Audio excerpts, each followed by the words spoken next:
বদর যুদ্ধের কাফেলায় আমার প্রাণের নবী, আমার কলিজার পুত্র, আমার মাথার মুকুট মুহাম্মদুর রাসূলুল্লাহ সাল্লাল্লাহু আলাইহি ওয়াসাল্লাম যখন তার কাফেলা নিয়ে রওনা দিলেন, তখন তার কাফেলায় মাত্র 2টি ঘোড়া ছিল এবং 70টি উট ছিল।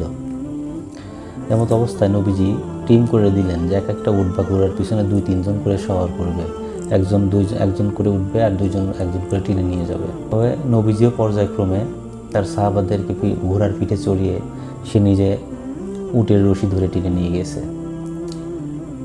আমার প্রিয় নবী মুহাম্মদুর রাসূলুল্লাহ সাল্লাল্লাহু আলাইহি ওয়াসাল্লাম কতটা উদার এবং কতটা মহান হলে তিনি বিশ্ব নবী হওয়ার পরেও তিনি নিজে ঘোড়া টেনে নিয়ে গেছে সাহাবীদেরকে ঘোড়ার পিঠে চড়িয়ে।